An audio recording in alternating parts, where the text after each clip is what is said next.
सर्वांना नमस्कार।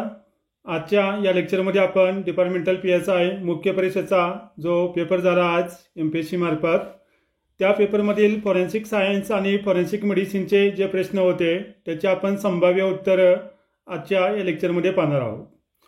बघा, यापैकी तुमच्या प्रश्नपत्रिकेमधले 1 ते 125 पर्यंत लॉचे प्रश्न होते।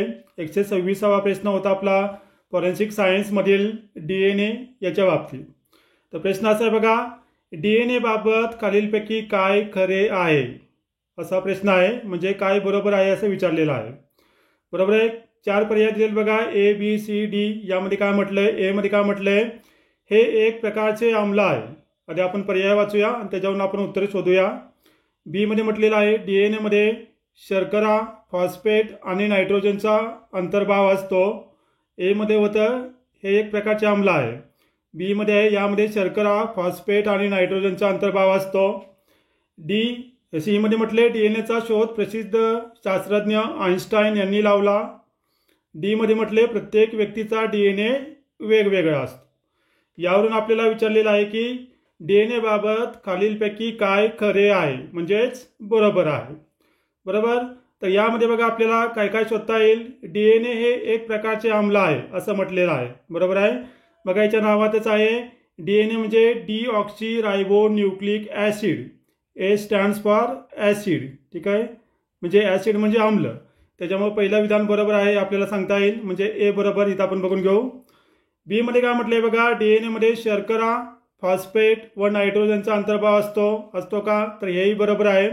DNA मध्ये डीऑक्सीरायबोन्यूक्लिक ॲसिड म्हणतो आपण, म्हणजे डीऑक्सीरायबो शर्करा म्हणजे शुगर असते, फॉस्फेट ग्रुप असतो आणि नायट्रोजन बेसेस असतात, त्याच्यामुळे हा पर्याय बरोबर आहे बी वाला। सी मध्ये काय म्हटलंय बघा, DNA चा शोध प्रसिद्ध शास्त्रज्ञ आइन्स्टाईन यांनी लावला। तर आइन्स्टाईन यांनी शोध लावला का, तर नाही। तर DNA चा शोध 1869 साली फ्रेडरिक मिशर या शास्त्रज्ञाने लावलेला होता, त्याच्यामुळे हे विधान चुकीचं आहे। पुढे काय म्हटले, प्रत्येक व्यक्तीचा DNA वेगवेगळा असतो। बरोबर आहे, ज्या प्रकारे प्रत्येक व्यक्तीच्या अंगुली मुद्रा वेगवेगळ्या असतात त्याचप्रमाणे प्रत्येक व्यक्तीचा DNA हा वेगवेगळा असतो, त्याच्यामुळे आपल्याला पर्याय क्रमांक डी हे सुद्धा बरोबर आहे। याचा रेफरन्स बघा, आपण आपल्याकडे जी बॅच घेतली होती फॉरेन्सिक सायन्स फॉरेन्सिक मेडिसिनची, त्या बॅचमध्ये बघा आपण शिकवलं असेल, तुम्ही पाहिला असेल आपला DNA वरचा व्हिडिओ। तर यामध्ये बघा आपण दिले DNA चा शोध 1869 साली फ्रेडरिक मिशर यांनी लावला।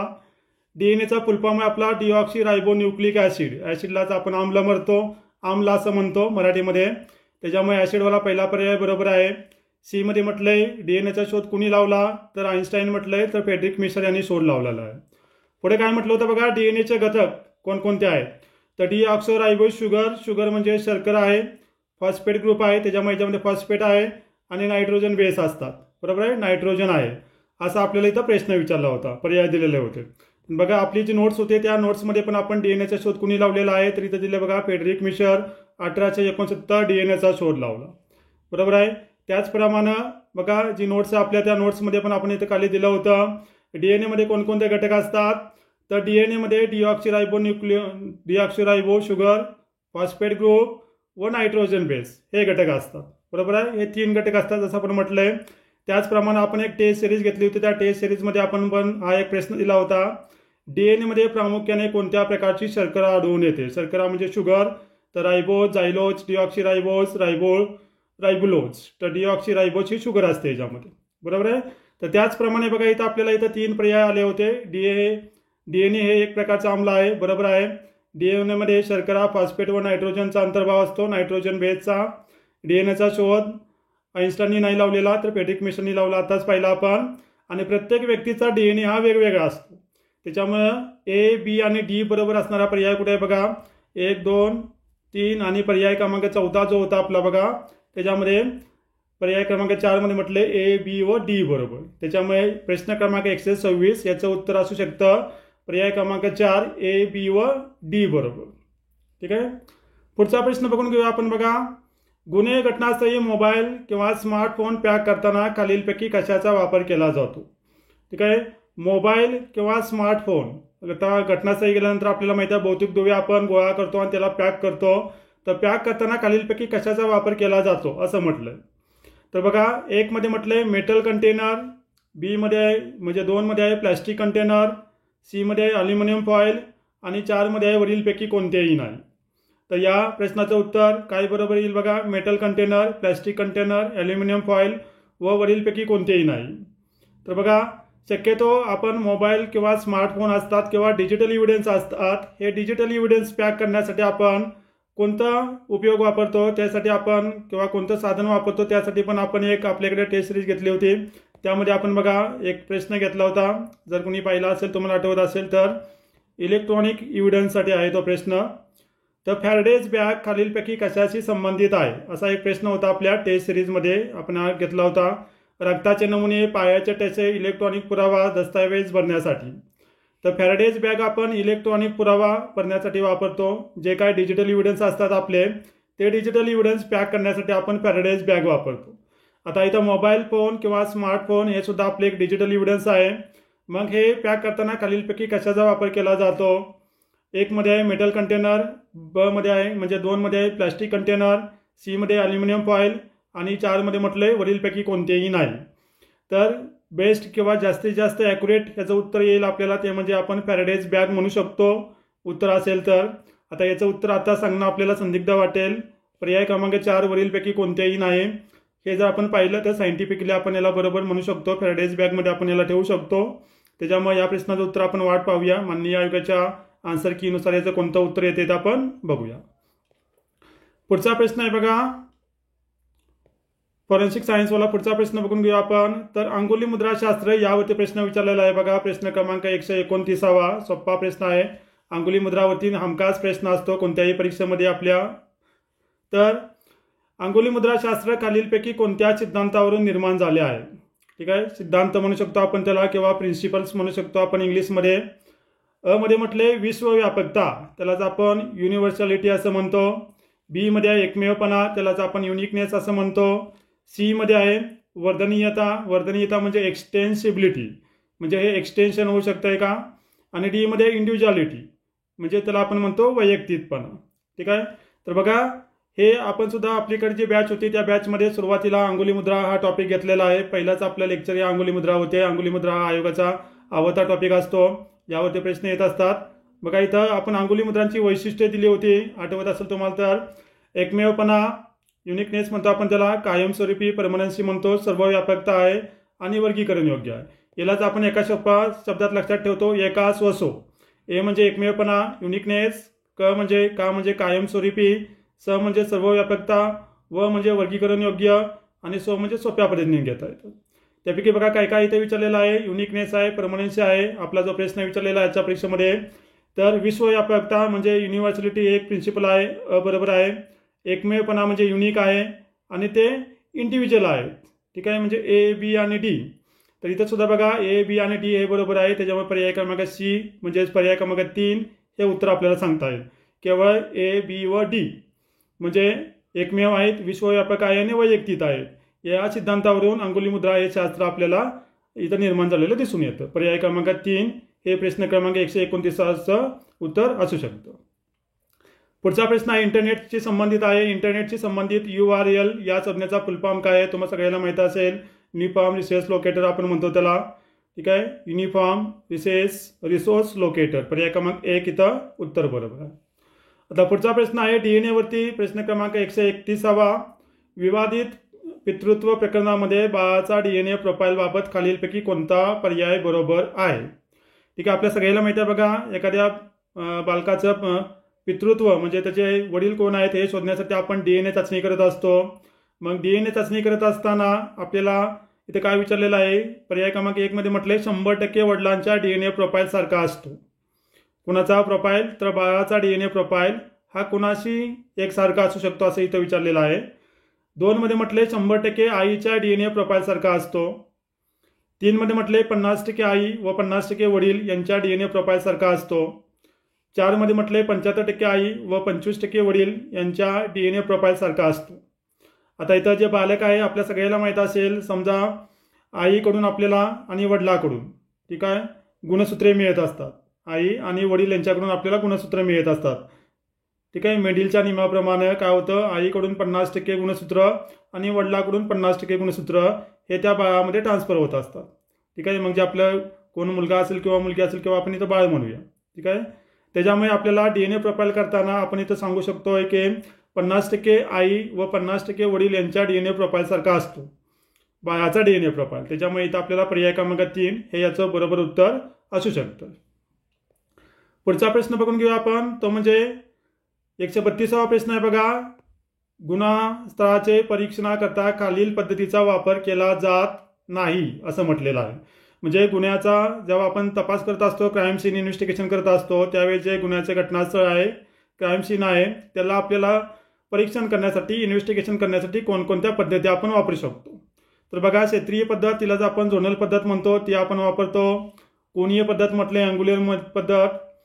3 मध्ये आहे स्पायरल मेथड, ती आपण वापरतो. आणि 4 मध्ये म्हटले पट्टा पद्धत.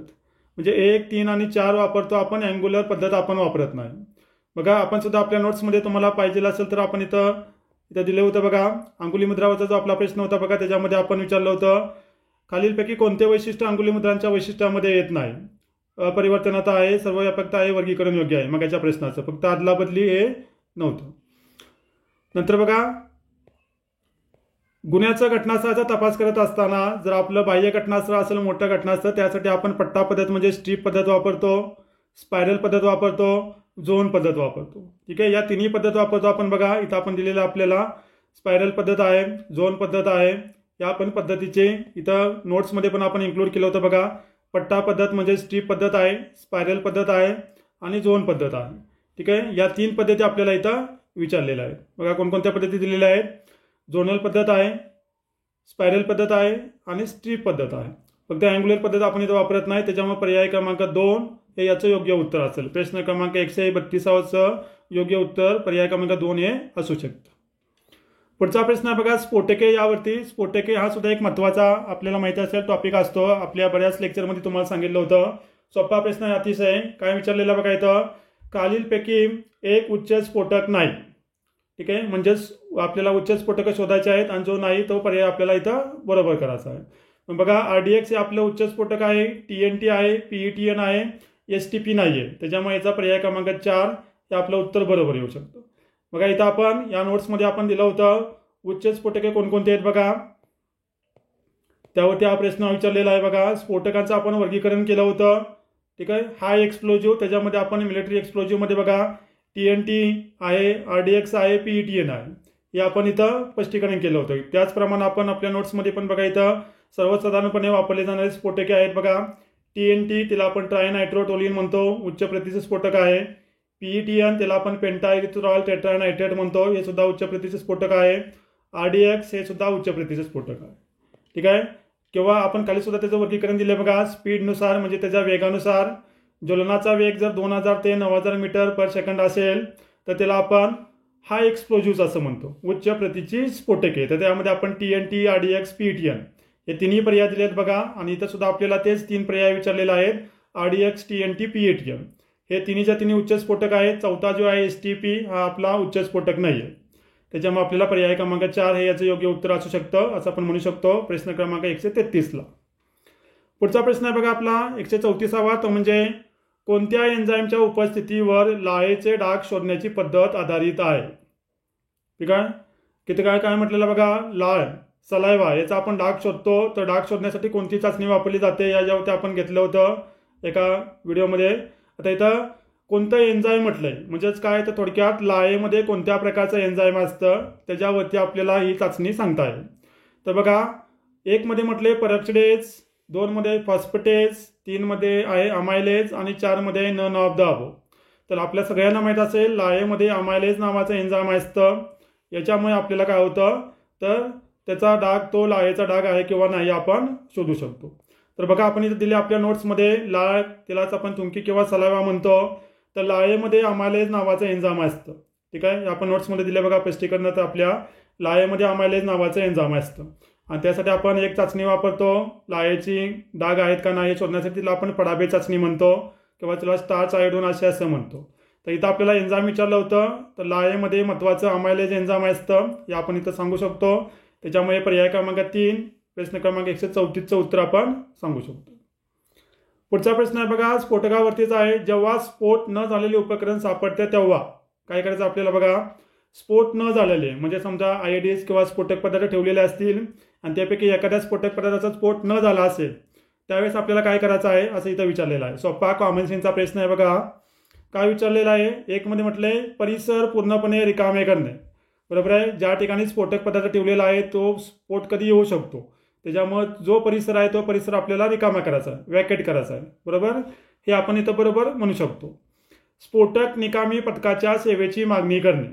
ठीक आहे, त्याला आपण BDDS म्हणतो. बरोबर आहे, bomb detection and disposal squad. ठीक आहे, तर यांची आपण मागणी करू शकतो, हे सुद्धा बरोबर आहे. 3 मध्ये काय म्हटलंय, गर्दीतून स्फोट न झालेले उपकरण बाहेर काढणे. 4 मध्ये काय म्हटलंय, ज्वलन व ज्वलनशील पदार्थ शक्य असल्यास बाहेर काढणे. आता बघा इथं काय म्हटलंय, 3 आणि 4 मध्ये कन्फ्युजन होऊ शकतं. गर्दीतून स्फोट न झालेले उपकरण बाहेर काढणे. आता याचा विचार केला आपण तर जोपर्यंत BDDS येत नाही तोपर्यंत आपण याला बाहेर काढू शकत नाही, कारण का त्याचा कधीही स्फोट होऊ शकतो. बरोबर का, म्हणजे आपल्याला इथं जास्त त्याचा धोका असू शकतो. त्यापेक्षा आपण त्या ठिकाणी समजा ज्वलन व ज्वलनशील पदार्थ असतील तर शक्य असल्यास त्यांना आपण बाहेर काढू शकतो आणि हे आपल्याला एक धोकादायक नाही. आपण त्यांना एक सेफ्टी म्हणून आपण त्यांना बाहेर काढू शकतो, जेणेकरून स्फोट न झालेला जो एखादा पदार्थ असेल, उपकरण असेल, त्याला स्फोट होऊ नये या आगीमुळे किंवा ज्वलनशील पदार्थामुळे. तर 3 पेक्षा चौथा ऑप्शन आपल्यासाठी इथं योग्य वाटतो. त्याच्यामुळे 1, 2 आणि 4. मग बघा 1, 2 आणि 4 पर्याय क्रमांक 2 मध्ये दिलेला आहे आपल्याला पर्याय बरोबर. आपण जर 3चा विचार केला, गर्दीतून स्फोट न झालेलं उपकरण बाहेर काढणे, ते जरा थोडंसं आपल्याला संशयास्पद वाटतंय.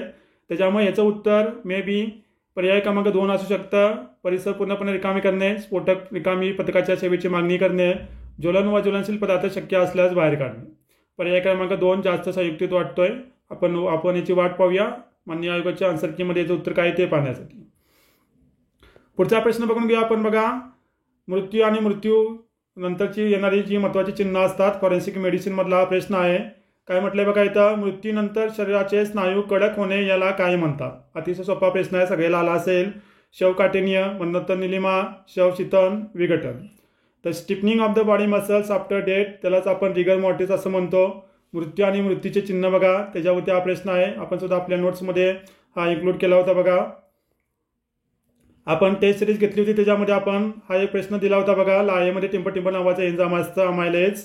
त्यांनी घेतली होती हा टेस्ट. त्यांना इथं आपल्याला बऱ्यापैकी लायपेज, अमायलेज इथे पर्याय दिले होते आपण, त्याच्यावरून सुद्धा या प्रश्नाचं उत्तर आलं असतं.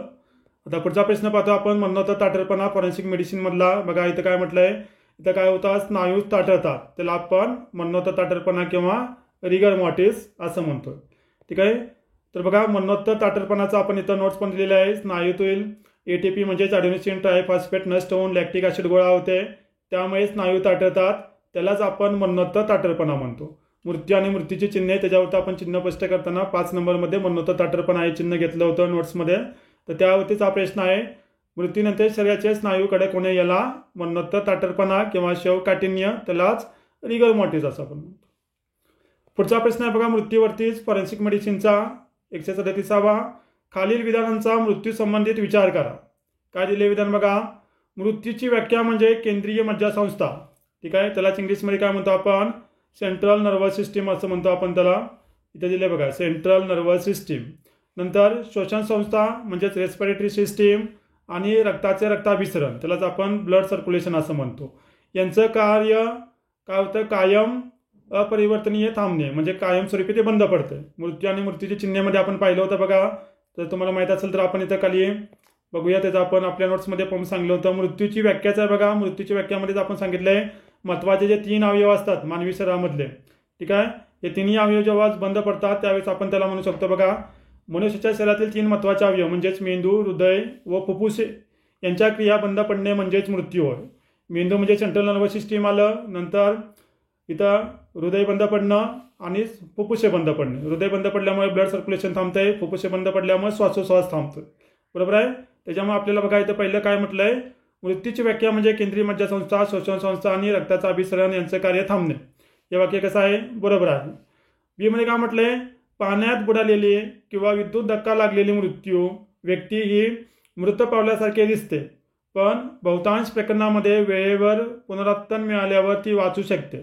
या घटनेला आभासिक मृत्यू असे म्हणतात, सस्पेंडेड ॲम्युनेशन असे म्हणतात. आता खालील विधाने किंवा कोणते विधान किंवा विधाने बरोबर आहेत असं म्हटलेलं आहे. काय म्हटलंय बघा इथं, electrocution or drowning cases person may appear as a dead but person can be revived in most cases by proper resuscitation. म्हणजे त्याला काय होते, आपण त्याच्यामध्ये पुनरुत्थान मिळाल्यावर this phenomena is known as suspended animation. ठीक आहे, त्याच्यामुळे इथं बघा कोणती विधानं बरोबर आहेत असं म्हटलंय तर अ आणि ब बरोबर असू शकतं. पर्याय क्रमांक 3 इथं बरोबर येऊ शकतो. ए व बी बरोबर आहे, सस्पेंडेड ॲनिमेशन. त्याच्यामुळे इथं आपल्याला पर्याय क्रमांक 3 याचं उत्तर बरोबर असू शकतं. पुढचा प्रश्न आहे बघा, क्षयविच्छेदनाच्या प्रकरणामध्ये रासायनिक विश्लेषणासाठी विषारा संरक्षित करण्यासाठी कोणते परिरक्षक म्हणजेच प्रिझर्वेटिव्ह वापरले जातात. ठीक आहे, आपल्या सगळ्यांना माहीत असेल, आपण ज्यावेळेस विषबाधा होते त्या विषबाधामध्ये विषारा आपण प्रिझर्व करत असतो आणि फॉरेन्सिक सायन्स लॅबोरेटरीला पाठवत असतो. मग तो पाठवत असताना प्रिझर्वेटिव्ह म्हणजेच परिरक्षक म्हणून आपण कशाचा वापर करतो त्याच्यावरती प्रश्न आलेला आहे.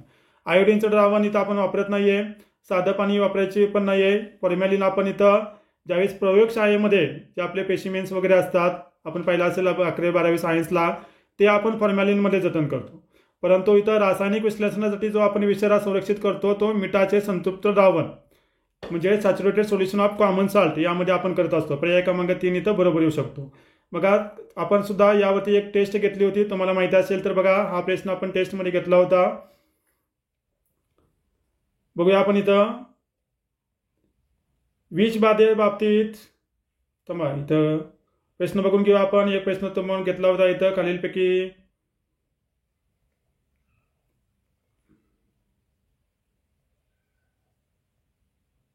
विषबाधेच्या घटनेमधील विषारा टिंबटिंबामध्ये जतन केला जातो. ठीक आहे, तर बघा 10% फॉर्मॅलिन, 20% फॉर्मॅलिन, ॲसिडचे द्रावण आणि मिठाचे द्रावण म्हटलं. तर इथं सुद्धा आपण हा प्रश्न घेतला होता की विषारा कशामध्ये जतन केला जातो, मिठाच्या द्रावणामध्ये जतन केला जातो. त्यासाठी इथं बरोबर आहे. आणि अशासारखा आपण एक फॉर्मॅलिनचा आपण एक प्रश्न घेतला होता आपल्या टेस्टमध्ये, कदाचित तुम्हाला माहिती असेल तर फॉर्मॅलिनचं सोल्युशन कुठं वापरतो असा हा प्रश्न होता. ठीक आहे, तर त्या प्रश्नामध्ये बघा इथे खालीच प्रश्न येतो, प्रयोगशाळेत सजीवांचे अवशेष जतन करण्यासाठी वापरण्यात येणारे फॉर्मॅलिन हे टिंबटिंबाचे द्रावण असते. हे आपण ज्या टेस्ट सिरीज घेतल्या होत्या त्या टेस्टमध्ये हा एक प्रश्न होता. तर बघा फॉर्मॅलिन हे आपण सजीवांचे अवशेष जतन करण्यासाठी म्हणजे जी आपली प्रयोगशाळा असते झूलॉजी प्राणीशास्त्र प्रयोगशाळा, त्याच्यामध्ये आपण पाहिलेलं असतं बघा काही पक्षी साप वगैरे त्या जारमध्ये ठेवलेले असतात, तर ते जतन करण्यासाठी आपण फॉर्मॅलिन वापरतो. विषारा जतन करण्यासाठी फॉर्मॅलिन वापरत नाही आपण, तर मिठाचे द्रव्य आपण वापरतो. ठीक आहे, त्याच्यामुळे बघा हाच प्रश्न आपल्याला इथं आजच्या परीक्षेमध्ये विचारला होता. तर मिठाचे संतृप्त द्रावण आपण इथं वापरू शकतो. त्याच्यामुळे इथं प्रश्न क्रमांक 138चं उत्तर पर्याय क्रमांक 3 असू शकतं. ठीक आहे, तर फायनल कीनुसार आपण बघूया याच्यामध्ये काय चेंजेस झाले. तर हे सगळे संभाव्य उत्तर आहेत, आपण याचा काढू शकतो याचा अनुमान. पुढचा प्रश्न आहे बघा 139वा, मृत्यूच्या दीर्घ कालावधीनंतरही केस आणि हाडामध्ये कोणते विष आढळू शकतं. ठीक आहे, आता इथं विष आणि विषावरचे प्रश्न आहेत हा. तर बघा मृत्यूच्या दीर्घ कालावधीनंतरही केस आणि हाडामध्ये कोणकोणते विष आढळू शकतं. केसामध्ये आणि हाडामध्ये जे विष आढळून येतं ते विष आपल्या सगळ्यांना माहीत असेल, तर विष असतं त्याला म्हणतो आपण आर्सेनिक किंवा त्याला आपण सोमल विष म्हणतो. तर इथं सोमलचा पर्याय कुठं दिसत नाही आहे. इथं पर्याय दिलेला आपल्याला कोकेन, स्टिक्निन, शिसे आणि भांग. ठीक आहे, तर भांग इथं आपल्याला दिसत नाही आहे. शिसे, स्टिक्निन, कोकेन. आता इथं हा प्रश्न थोडा संदिग्ध आहे, त्याच्यामुळे आपण याच्या उत्तराची वाट बघूया. तर आपण बऱ्यापैकी जर पाहिलं असेल तर आपल्या नोट्समध्ये आपण याचं उत्तर दिलं होतं. विष आणि विषाच्या प्रकारचा हा प्रश्न आहे बघा. सर्वसाधारणपणे गुन्ह्यात वापरले जाणारे विषय त्यापैकी पहिलं विष आपण घेतले आर्सेनिक किंवा सोमल. तर हे बघा हे हाडामध्ये, केसामध्ये तसेच नकामध्ये जमा होतं. ठीक आहे, त्याचप्रमाणे दुसरे विष आहे थॅलियम आणि आर्सेनिक, हे विघटन पावत नाहीत, शरीरामध्ये साठवून राहतात. त्याच्यामुळे आर्सेनिक हा इथं योग्य पर्याय पाहिला होता. परंतु आता आपण याची वाट पाहूया, बघूया याचं उत्तर कोणतं बरोबर येतं इथे. ठीक आहे, पुढचा प्रश्न 140वा, गुन्ह्याबाबतचा संपूर्ण पुरावा म्हणजेच. ठीक आहे, तो कुठला आहे गुन्ह्याबाबत संपूर्ण पुरावा कुठला असू शकतो. तर बघा त्यालाच म्हणतो आपण कॉर्पस डेलिक्टी. कॉर्पस डेलिक्टी म्हणजेच काय, तर त्याला म्हणतो आपण द बॉडी ऑफ ऑफेन्स.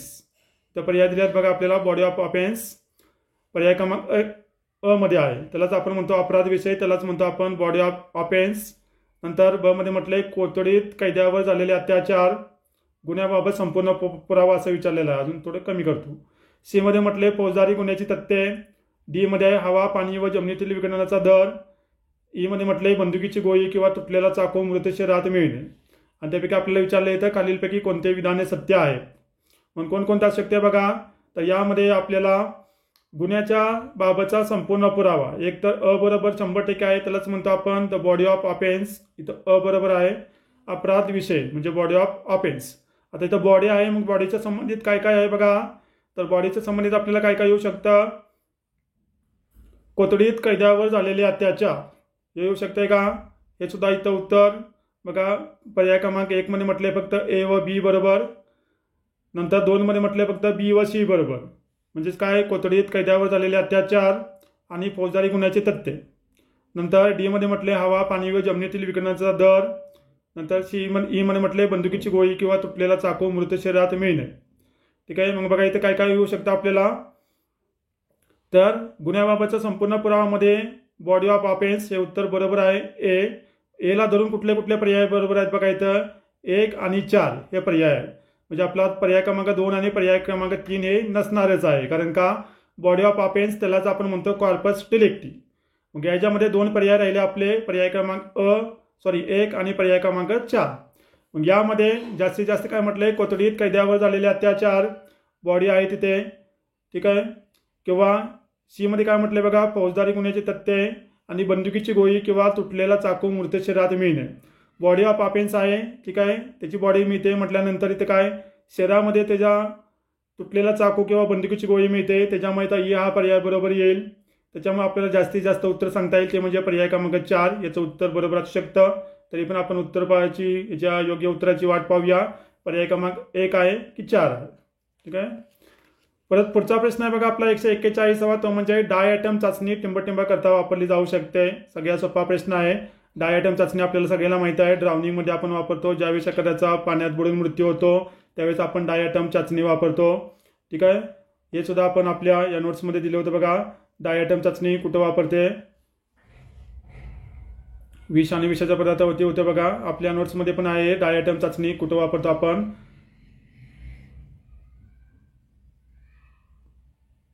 उत्तर बघून घेऊ आपण. याचं सापडतंय का आपल्याला.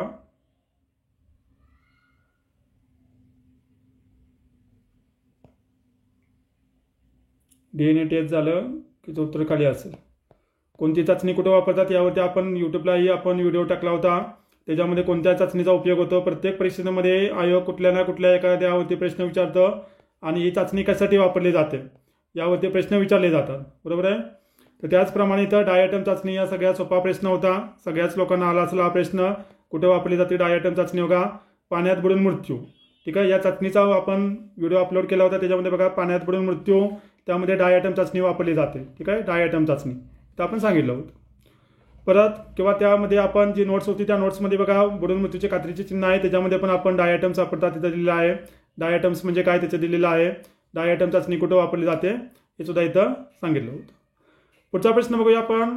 तो प्रश्न आहे तो म्हणजे बघा, खालीलपैकी कोणत्या प्रकरणामध्ये दंडाधिकाऱ्याने पंचनामा करता येत नाही. ठीक आहे. इन्क्वेस्ट पंचनामा तुम्हाला माहीत असेल. ठीक आहे. पंचनाम्याचे प्रकार आपण त्याच्यावरती एक व्हिडिओ अपलोड केलेला होता. त्याच्यामध्ये इन्क्वेस्ट पंचनामा कुठे कुठे केला जातो बघा.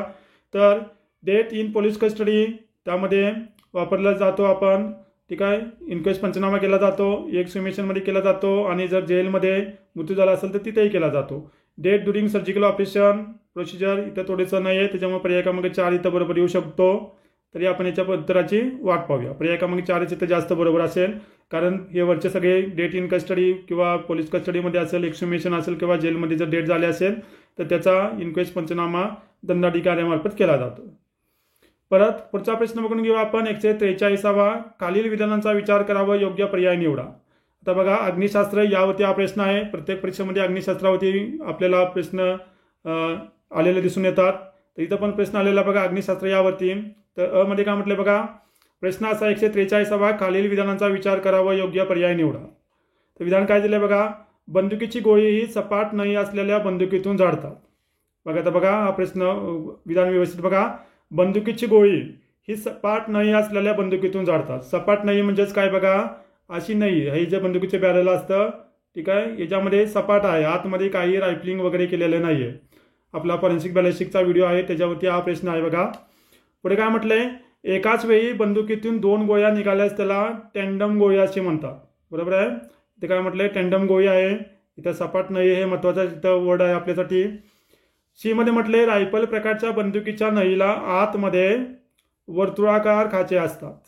ठीक आहे, हे 3 पर्यायामध्ये किंवा 3 विधानामध्ये हे 3 शब्द महत्त्वाचे आहेत. पहिल्या विधानामध्ये म्हटलं काय, बंदुकीची गोळी सपाट नाही असलेल्या बंदुकीतून जाडतात. ब मध्ये म्हटले त्यांनी टँडम गोळी जर 2 गोळ्या निघाल्या तर. आणि सी मध्ये म्हटले रायफल प्रकारच्या बंदुकीच्या नईला आतमध्ये वर्तुळाकार खाचे असतात. आता बघून घेऊया आपण याचं स्पष्टीकरण कसं आहे. बघा, बंदुकीची गोळी सपाट नाही असलेल्या बंदुकीतून जाडतात का सपाट नाही असलेल्या, बघून घेऊ आपण. त्यासाठी बघा इथं खाली तुम्हाला ठेवलेलं आहे. ओके, हे आपलं फॉरेन्सिक बॅलिस्टिकचं लेक्चर आहे, त्याच्यामध्ये आपण घेतलेलं आहे रायफल द फायरआर्म म्हणजे काय असतं आणि शॉटगन म्हणजे काय असतं. तर शॉटगनमध्ये काय म्हटलं बघा आपण, the barrel of the shotgun are ordinary smooth bore. ठीक आहे, बघा याच्यामध्ये स्मूथ आहे म्हणजे सपाट आहे. ठीक आहे, याच्यामध्ये काही रायफलिंग केलेलं नाही. कुठं, शॉटगनमध्ये. मग शॉटगनमध्ये आपल्याला माहिती आहे आपण शरे फायर करतो. ठीक आहे, पेलेट्स. त्याच्यामुळे आपण गोळी किंवा बुलेट फायर करत नाही. त्याच्यामुळे आपला पहिला जो पर्याय असेल, बंदुकीची गोळी सपाट नाही असलेल्या बंदुकीतून जाडतात, हे विधान आपलं चुकीचं आहे. बरोबर आहे.